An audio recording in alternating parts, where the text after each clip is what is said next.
కళ్ళు తుడుచుకొని వస్తారు ఎంతకన్నా మంచిది. యా దేవి సర్వభూతేషు మాతృరూపేణ సంస్థిత నమస్తస్యై నమస్తస్యై నమస్తస్యై నమో నమః. అమ్మ అందరికన్నా గొప్పది. నేను ముగ్గురు అమ్మలుగా వచ్చాను ఇక్కడికి. శరీరం పురుష, ఆత్మానం స్త్రీత్వం. ముగ్గురమ్మలు నాలో ఉండే శ్వాసలు. ముగ్గురమ్మలుగా ఈరోజు ఇక్కడికి వచ్చాను నేను. 3 గంటలకు లేచిన, అనుష్ఠానం చేసుకున్నా. రోజు ఎక్కువ మాలలు తిప్పుతుంటే ఈరోజు తక్కువ మాలలు తిప్పిన. ఆ తిప్పిన మాలల మహిమంతా ఇడికి మూట కట్టుకొని వచ్చిన. ఈ కట్టుకొచ్చిన మూట ఎవరికి పనికి వస్తుంది? మాకు పనికిరాదు. మేము సన్యాసులం. మా పెళ్ళాలకు గడిచిత్తుమా, మా పిల్లలకు గడిచిత్తుమా.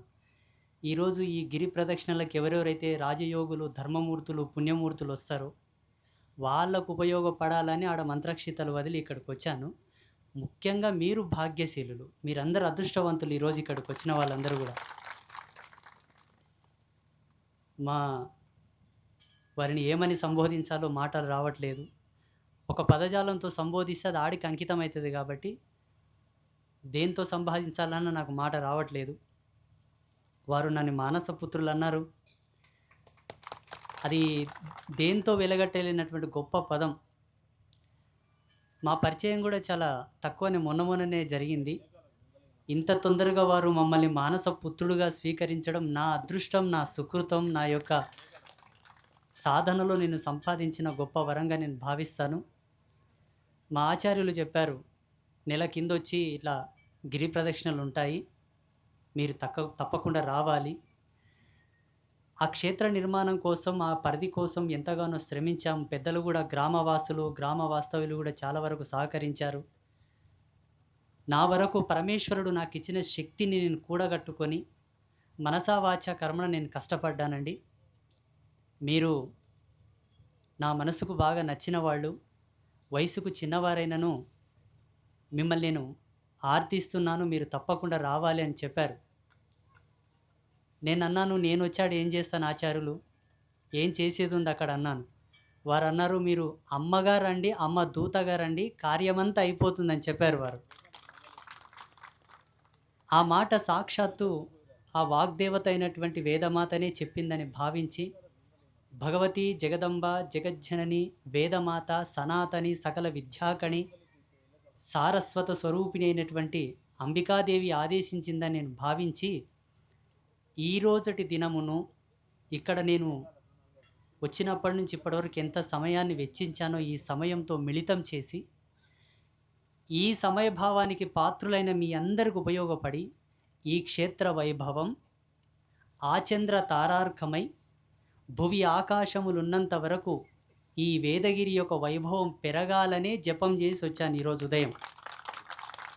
కాబట్టి ఆ యొక్క అనుష్ఠాన మహిమ, నా యొక్క జప మహిమ ఈ వేదగిరికి దారాదత్తం చేస్తూ, ఈ వేదగిరి యొక్క పరిరక్షణలో, ఈ వేదగిరి యొక్క అభివృద్ధిలో నా వంతు దిశానిర్దేశం సర్వకాల సర్వావస్థల్లో ఏ సమయంలోనైనాను, ఏ సందర్భంలోనైనాను ఉంటుందని ఈ వేదిక మూలకంగా ప్రకటిస్తున్నాను అందరికీ. ఆచార్యులు చెప్పారు, వారి సుపుత్రుడు దయానంద, అద్భుతమైన పేరులోనే చాలా గొప్ప విజ్ఞానం ఉంది.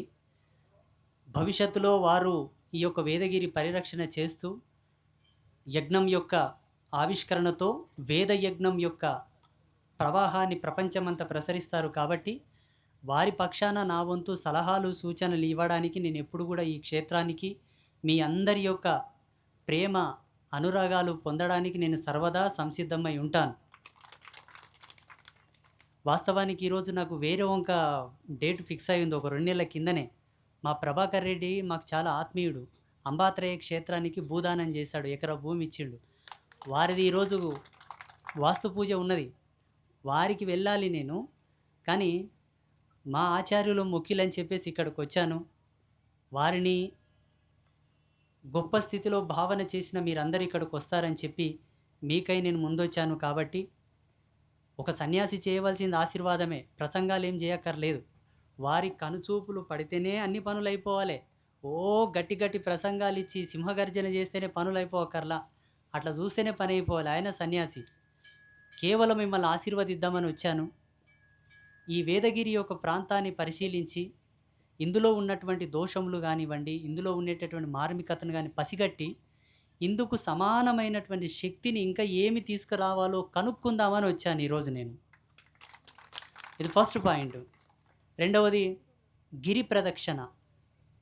వేదగిరి ప్రదక్షిణ అనేది చాలా గొప్ప అద్భుతమైనటువంటి దార్శనికత. ఆచార్యులకి ఎలా వచ్చిందో ఈ యొక్క ఆలోచన, అది భగవంతుని యొక్క ఆశీర్వాదం, ఇక్కడ ఉండేటటువంటి వేదాంజనేయ స్వామి యొక్క అనుగ్రహం అని చెప్పవచ్చు. ఈ గిరికి ప్రదక్షిణ చేస్తున్నప్పుడల్లా నేను శ్వాసించిన నా నిశ్వాసాలన్నీ కూడా ఊర్ధ్వ ప్రయాణంకి వెళ్ళిపోయాయి, పైకి వెళ్ళిపోతున్నాయి. శ్వాసలో 3 రకాలు ఉంటుంది. ఊర్ధ్వ స్థితత్వంతో ఉండేటటువంటి శ్వాస కేవలం సమాధి స్థితిలో మాత్రమే ఉంటుంది, సామాన్య స్థితిలో ఉండదు. అలా వెళ్ళిపోతుంది. వేద గ్రంథాలు నా చేతికిచ్చారు. వేదం చేత పట్టుకొని నేను ప్రదక్షిణలు చేస్తూ ఉంటే ఆ శ్వాసలో జరిగినటువంటి మార్పు అద్వితీయం. ఆ మార్పును మనం మౌంట్ కైలాస ప్రదక్షిణలో చూడవచ్చు. ఎవరన్నా వెళ్ళిన వాళ్ళు ఉంటే అనుభవంతో చెప్తారు. అరుణాచలేశ్వరుడి యొక్క గిరి ప్రదక్షిణ చేసిన వాళ్ళకు కూడా సేమ్ అదే భావన కలుగుతుంది. అదే భావన ఈరోజు ఇక్కడ మన వేదగిరి యొక్క ప్రదక్షిణలో కలిగింది. అంటే ఏదో మహిమ, ఏదో ఒక శక్తి, ఏదో ఒక గ్రావిటీ అనేది ఇక్కడ ఇన్పుట్ అయి ఉన్నది. కాబట్టి దాన్ని అద్వితీయమైనటువంటి ప్రవాహంగా ఈ యొక్క భారతావని వైపు ప్రసరించడానికే ఆచార్యులను ఆ వేదమాత ఎన్నుకున్నది. భగవంతుడు సశరీరంతో వచ్చి ఏది చేయడు, ఏదో ఒక అవతారం తీసుకొని వస్తాడు. రాముడిగా వచ్చాడు, కృష్ణుడిగా వచ్చాడు, దైవం మానుష రూపేణ అని చెప్పేసి వేదమే చెప్పింది. భగవంతుడు తన యొక్క ఛాయాశక్తిని ఒక వ్యక్తి రూపంలో ప్రవేశింపజేస్తాడు. ఆయన మస్తిష్కంలో ఆ భావనలను లేపుతాడు. అలా వచ్చినటువంటి భావనములే, అలా వచ్చినటువంటి ఆలోచన దృక్పథములే సమాజంలో జరిగేటటువంటి కార్యాచరణములు. కాబట్టి ఆచార్యులను వేదమాత ఎన్నుకున్నది. దయచేసి మీ అందరితో ఒక చిన్న విన్నపం ఏమిటంటే, ఈ వేదగిరి యొక్క పరిరక్షణలో ప్రతి ఒక్కరూ కంకణ బదులై నిలబడండి. ఇది చాలా గొప్ప ఆలోచన. వేదగిరి అన్న పేరులోనే మహత్తు ఉన్నది. భవిష్యత్తుకి ఇది ఎంతో గొప్పగా సుదీర్ఘమైనటువంటి స్థానంలో నిలబడేటటువంటి నామకరణంగా ఉన్నది. కాబట్టి దీన్ని అభివృద్ధి చేసే పనిలో, ముందుకు తీసుకువెళ్ళే పనిలో మనం అందరం నిలబడదామా వద్దా చెప్పురి? నిలబడదామా? చూడండి, ప్రాంతీయ విభేదం చేయకూడదని చాలా ప్రసంగాల్లో నేను చెప్పాను. ఆధ్యాత్మిక వారసత్వం ప్రకారంగా తెలంగాణకు కొంత లోటే ఉంది. తెలంగాణ ప్రాంతానికి కొంచెం లోటు ఉంది. ఆంధ్రదేశంలో చూడండి, ఒక్క తిరుమల తిరుపతి దేవస్థానం సరిపోదా ఆంధ్రదేశానికి ఒక పట్టుకొమ్మ నిలబడడానికి? మన దగ్గర వేదాద్రి ఉన్నది, అలంపూరు జోగులాంబ ఉన్నది, భద్రాచలం సీతారామచంద్ర స్వాముల వారు ఉన్నారు. మన దగ్గర పుణ్యక్షేత్రాలు ఉన్నాయి తెలంగాణ ప్రాంతంలో. కానీ అయినప్పటికీ ప్రాశస్త్యమైనటువంటివి కూడా ఇంకా రావాల్సి ఉన్నది భవిష్యత్తులో. అందుకు ఇది ఒక నిదర్శనం కాబోలు వేదగిరి అనున్నది. ఈ వేదగిరి యొక్క మహిమ మహత్తు ఇంకా భవిష్యత్తులో అద్వితీయంగా ప్రసరించబోతున్నది. దానికి మనం అందరం కూడా ఒక దివ్యల వలె ఉపయోగపడాలి, ఆ వెలుగుని ప్రపంచమంతా ప్రసరింపజేయడానికి. ఆ విధానాన్ని అనుసరించి మనం అందరం ఇక్కడ సమావేశం అయ్యాము. కాబట్టి తప్పకుండా వేదగిరి యొక్క అభివృద్ధిలో మా వంతు అన్ని విధాలుగా మేము కృషి చేస్తామని మీకు మాటిస్తున్నాం. ఇంకొక చివరి మాట నేను చెప్పి వెళ్తాను. వేదం అంటే ఏమిటి, వేదం దేనికి ఉపయోగపడుతుందన్న సందేహం మన హిందువులకు ఉంది, వేరే వాళ్ళకి లేదు. వేరే వాళ్ళకి తెలుసు వేదం అంటే ఎంత గొప్పదని. వేదం అనే ఒక జ్ఞానాన్ని ఛేదించడం కూడా సాధ్యం కాదన్న సత్యం పాశ్చాత్యులకు 200 సంవత్సరాల క్రితమే అర్థమైపోయింది. వాళ్ళు వచ్చి విశ్లేషణ చేశారు కాబట్టి ఇంగ్లీష్ వాళ్ళు. ఇక తురుష్కులకైతే ఎప్పుడో అర్థమైపోయింది 1200 సంవత్సరాల క్రితమే వేదం అంటే ఏందని.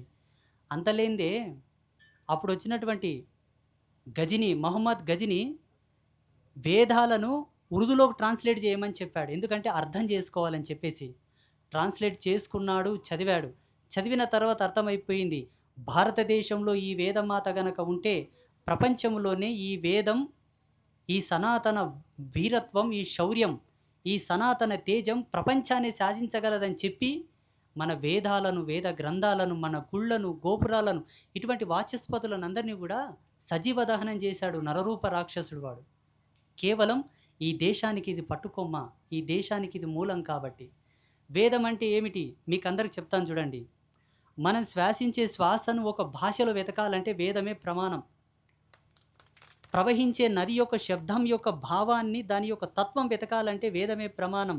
వీచే గాలిలో ఉండేటటువంటి శబ్దం, అంతరిక్షంలో ఉండేటటువంటి శబ్దం, పంచభూతాలలో ఉండే శబ్దం, పక్షులు చేసే శబ్దాలు, జంతువులు చేసే శబ్దాలు, ప్రపంచంలో ప్రసరించేటటువంటి ప్రతి ధ్వని, ఆ ధ్వనికి ఉండేటటువంటి భాష్యం, తర్కం, మూలం, మూలార్థం, భావార్థం అన్నీ చూడాలంటే వేదంలోనే కనబడతాయి, ఇంకెక్కడ కనబడవు. వేదంలో లేనిది ఈ జగతిలో లేదు, ఈ జగతిలో ఉన్నవన్నీ వేదం నుంచే వచ్చాయి. ఇది సత్యం.